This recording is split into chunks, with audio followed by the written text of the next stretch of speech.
بسم الله الرحمن الرحيم. السلام عليكم ورحمة الله وبركاته. ازيكم يا شباب؟ عاملين ايه؟ يا رب تكونوا بخير. معاكم مستر احمد ندى، والنهارده ان شاء الله مكملين مع بعض شرح ثيم 4 يونت 4 كونسبت 4.2. طبعا الكونسبت ده يا شباب او المفهوم ده كان بيتكلم عن ايه؟ فاكرين؟ changing landscapes، يعني تغير التضاريس. وان شاء الله يا شباب هنبدأ النهارده نشرح ليسون 3 او الدرس الثالث معانا النهارده في كونسبت 4.2. بس كالعادة في بداية كل حلقة بفكركم انكم تجيبوا التولز او الادوات بتاعتكم اللي انتم محتاجينها علشان نذاكر الليسون بتاعنا اول باول مع مستر احمد واحنا بنتفرج على الحلقة. ايه الادوات اللي محتاجينها؟ ورقة وقلم والكتاب بتاعنا او المذكرة اللي بنذاكر منها عشان نذاكر كل حاجة بالورقة والقلم. ودلوقتي هطلع فاصل صغير جدا وارجع لكم تكونوا جبتوا الادوات عشان تكملوا حلقة النهاردة.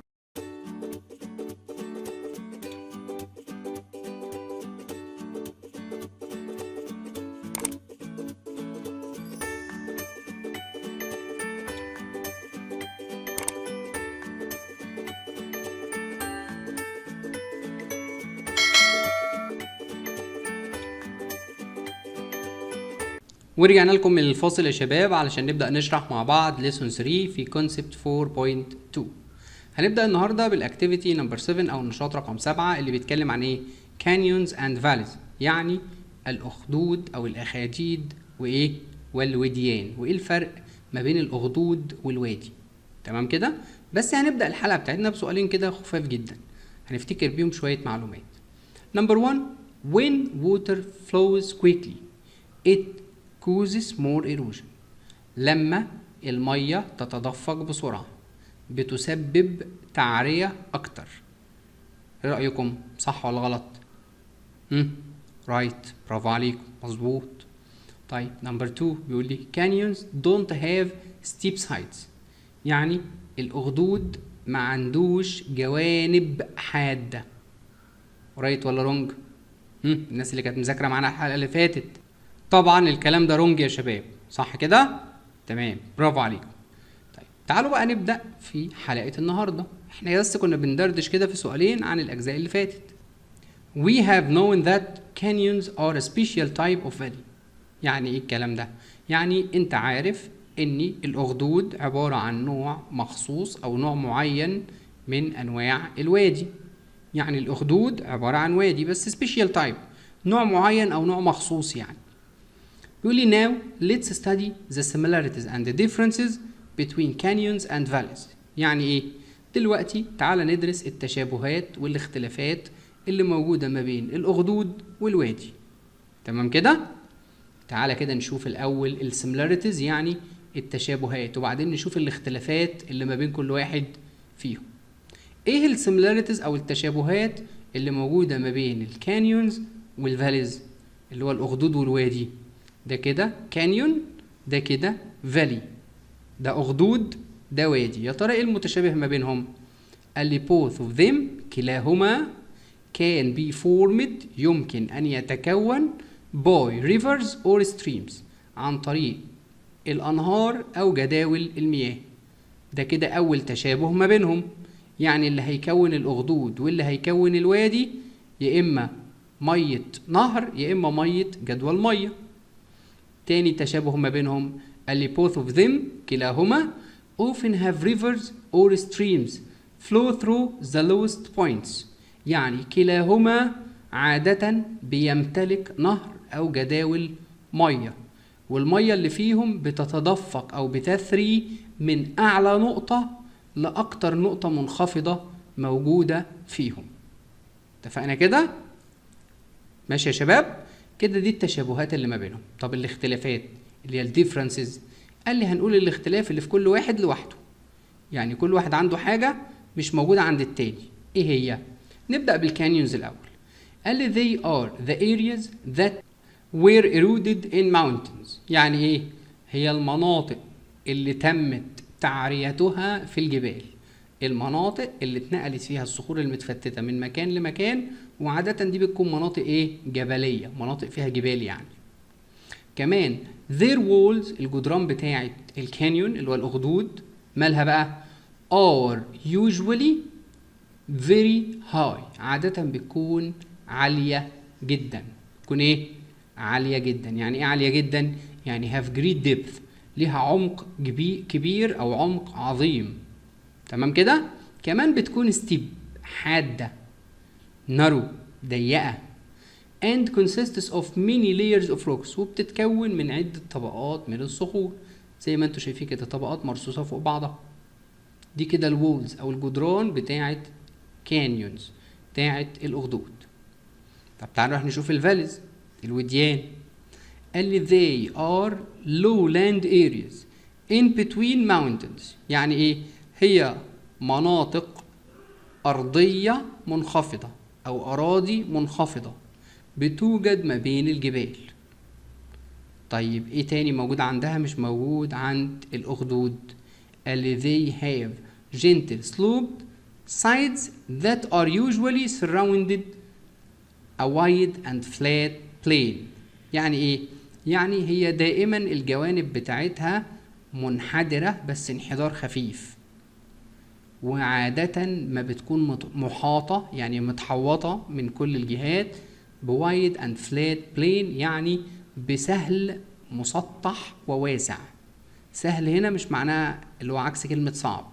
السهول دي بتبقى أراضي منخفضة كده ما بين الجبال. تمام، هتلاقيكوا خدتوها في الدراسات ولا حاجة. السهول ديت بتبقى أراضي فلات مسطحة، وبتبقى وايد واسعة. أي بقى فالي، أي وادي بيبقى surrounded by أو محاط بأرض واسعة وفلات مسطحة زي الإيه؟ زي السهول كده. اتفقنا؟ عرفنا السيميلاريتيز والديفرنسز، التشابهات والاختلافات. جميل جدا. تعالوا نكمل سوا. بيقول لي geologists study the layers of rocks in the canyon walls to learn about kinds of living things existed there long ago. يعني ايه؟ يعني علماء دراسة الصخور بيدرسوا طبقات الصخور اللي موجودة في الأخدود، وبيدرسوا الجدران بتاعتها علشان يتعلموا ويعرفوا ايه هي انواع الكائنات الحية اللي كانت عايشة زمان او اللي كانت موجودة زمان في المناطق دي. ازاي؟ لما بيلاقوا الفوسلز، بيلاقوا الحفريات، جزء من جسم كائن كان عايش مثلا من 40 مليون سنة، لقوا اجزاء من جسمه في الصخور ديت، فده دليل على ان كان في كائنات حية عايشة في المكان ده من زمان. صح كده؟ طيب تعالوا نكمل. وصلنا لسؤال تشيك يور اندرستاندينج، وهو سؤال اختبار فهم. مستر احمد ندى مش بيحله ولكن بيسيبنا احنا نحله. مستر احمد بيشرحه لنا واحنا بنوقف الفيديو زي الشاطرين وبنكتب الاجابات تحت في الكومنتس او في التعليقات اللي اسفل الفيديو. بيقول لي نمبر 1 valleys and canyons often have a flow through the lowest points. يعني الوديان والاخاديد عادة بيملكوا حاجة، الحاجة ديت بتتدفق من خلال النقاط المنخفضة أو أكتر نقاط منخفضة. تاني سؤال geologists study the layers of rocks in canyons to learn about a existed there long time ago. يعني إيه؟ يعني علماء الجيولوجيا بيدرسوا طبقات الصخور بتاعة الأخدود علشان يتعلموا عن إيه؟ عايزين يتعلموا عن مين؟ اللي كان عايش أو موجود من إيه؟ من زمان في المكان ده. طبعا برضو انتوا اللي هتجاوبوا. الجملتين دول انا شرحتهم في الجزء اللي فات. خلاص راجعوا كده نفسكم وهتلاقوا نفسكم عارفين الاجابة. نكمل مع بعض يا شباب. ووصلنا للاكتيفيتي نمبر 8 او للنشاط رقم 8 اللي هو بيتكلم عن ايه؟ دلتا فورميشن، تكوين المناطق بتاعة الدلتا ازاي بتتكون.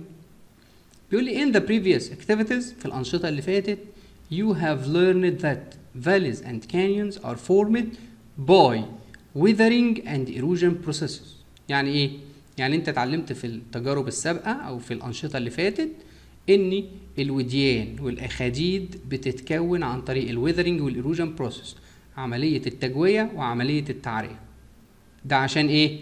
عشان الوادي والأخدود يتكونوا لازم يحصل ويذرنج ولازم يحصل erosion. قال لي in this activity بقى، في الاكتيفيتي دي او في النشاط ده we will learn about deltas which are formed by deposition process. يعني ايه؟ يعني هنتعلم عن المناطق اللي بتسمى الدلتا، تمام، اللي بتتكون عن طريق عملية الترسيب. اتفقنا يا شباب؟ قلت له طيب اشرح لي اكتر او قول لي معلومات اكتر عن الموضوع ده. قال لي وير حيث، وهيبتدي يشرح لي بقى نقطة نقطة ازاي الدلتا بتتكون. قال لي اول بوينت معانا او اول نقطة معانا streams or rivers which flow fast carry sediments which is called silt. يعني ايه؟ يعني جداول المية او المياه بتاعة الانهار اللي بتتدفق سريعا بتحمل الرواسب معاها. طب الرواسب دي بتسمى ايه؟ بتسمى silt، اللي هو الطمي، اللي هو الطينة بتاعة النيل. عارفين طمي النيل؟ هو ده. بيقول لي كمان في الستيب نمبر 2 او في الخطوة الثانية as the river water flows along its journey it carries more and more sediments until the river water becomes full of sediments. يعني ايه؟ كل ما مياه النهر كانت بتتدفق عبر الرحلة بتاعتها بتحمل رواسب اكتر واكتر لحد ما المية بتاعت النهر بتبقى مليانة sediments او مليانة رواسب. طب وبعد كده ايه اللي يحصل؟ قال لي when the speed of river water decreases، لما سرعة مياه النهر تقل it drops the sediments which it is carrying forming delta. يعني هيبتدي المياه بتاعة النهر يتساقط منها الرواسب، تمام، اللي كانت بتحملها، فبتكون المناطق بتاعة الدلتا. اتفقنا يا شباب؟ طب يا مستر انا عندي سؤال، هو السلت ده اللي هو الطمي ده عبارة عن ايه؟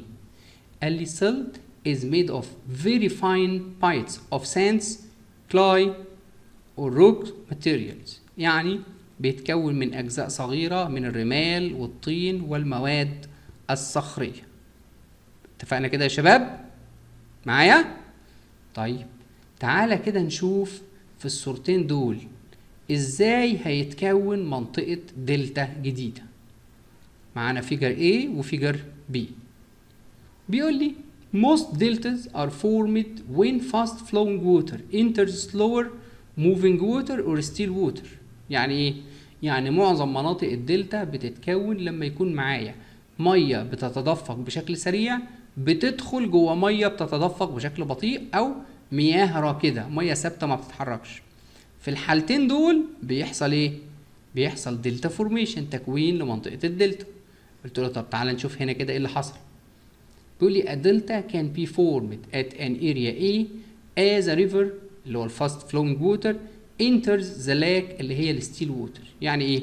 يعني في منطقة الدلتا بتتكون عند النقطة اللي اسمها ايه او المنطقة اللي اسمها ايه بسبب ان مية البحر مية النهر اللي بتتدفق بسرعة بتدخل جوه مية البحيرة اللي فيها مياه راكدة، تمام؟ فهيتكون على طول منطقة اسمها دلتا.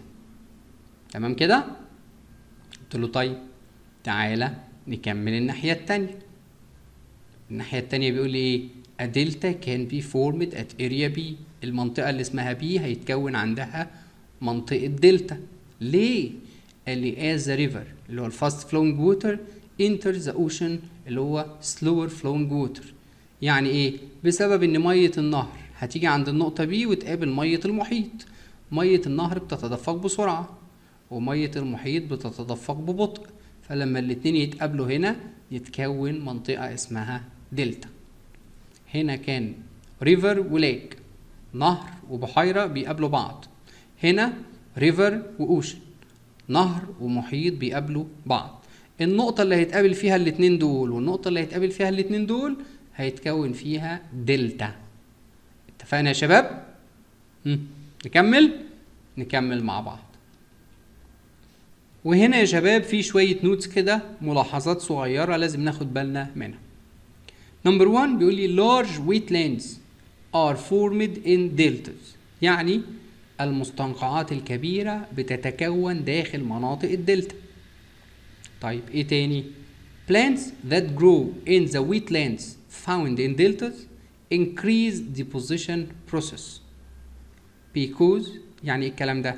يعني النباتات اللي بتنمو في المستنقعات اللي موجودة في المناطق بتاعة الدلتا بتزود عملية الترسيب. طيب ليه؟ عشان لو جالي جيف ريزون. قال لي بيكوز، وراح قايل لي سببين. قال لي لأن النباتات ديت بتعمل حاجتين. أول حاجة plants are partly responsible for slowing down the river water. يعني النباتات ديت مسؤولة جزئيا عن تبطيء حركة مية النهر. تاني حاجة roots of plants help in trapping sediments. الجذور بتاعت النباتات بتساعد في حبس الرواسب، يعني تجميعها في مناطق وتتكتل وتعمل كتل كبيرة. اتفقنا كده؟ الحتة دي كويسة مظبوطة كده ولا في مشكلة فيها؟ طيب نكمل سوا. قال لي طب مين أشهر منطقة دلتا أنت تعرفها في مصر؟ قلت له ذا نايل ريفر دلتا، منطقة الدلتا اللي موجودة في شمال مصر. طيب تعالى كده نشوف المعلومات اللي لازم نعرفها عنها. واللي from the most famous deltas in the world is the Nile River Delta. من أشهر مناطق الدلتا في العالم هي منطقة الدلتا اللي موجودة في نهر النيل في مصر. بيقول لي إيه كمان؟ The Nile River Delta has a triangular shape and it lays between Cairo and the northern coast of Egypt. يعني منطقة الدلتا اللي موجودة عند نهر النيل بتاخد شكل المثلث وبتقع ما بين القاهرة والساحل الشمالي لمصر. يعني ايه؟ يعني ما بين مدينة القاهرة والساحل الشمالي بتاع مصر. اتفقنا؟ تعالوا نكمل مع بعض. بيقول لي it was formed in Egypt as a result of the rapid flow of the Nile River. يعني ايه؟ يعني منطقة الدلتا اللي موجودة في مصر اتكونت بسبب التدفق السريع بتاع مية نهر النيل. طب هو سرعة مية نهر النيل قد ايه يعني؟ قال لي which travels a distance of about 6600 kilometers per hour into the Mediterranean Sea. يعني ايه الكلام ده؟ يعني مية نهر النيل بتمشي مسافة 6600 كيلومتر في الساعة الواحدة. وطبعا كلنا عارفين ان نهر النيل بيصب المياه بتاعته في البحر الابيض المتوسط. كمان it covers over 20,000 square kilometer in Egypt. يعني المنطقة بتاعت الدلتا بتغطي مساحة قد ايه؟ 20,000 كيلو متر مربع من مساحة مصر. and it is characterized by the presence of fertile soil. وبتتميز اللي هي المنطقة بتاعت الدلتا بوجود fertile soil، يعني أرض خصبة، يعني صالحة للزراعة. that allows the cultivation or planting of different types of crops. وده بيسمح بزراعة ايه بقى؟ محاصيل من أنواع مختلفة. crops يعني محاصيل، يعني ده بيخلينا نزرع محاصيل كتير أنواعها مختلفة. بسبب ايه؟ ان المنطقة بتاعت الدلتا فيها fertile soil، أرض خصبة. اتفقنا؟ نكمل. وصلنا لسؤال تشيكن اندرستاندينج، اسئله اختبار الفهم. هم سؤالين رايت ورونج صغيرين جدا. طبعا انا هشرحهم وانتوا هتوقفوا الفيديو وتكتبوا لنا الاجابات فين.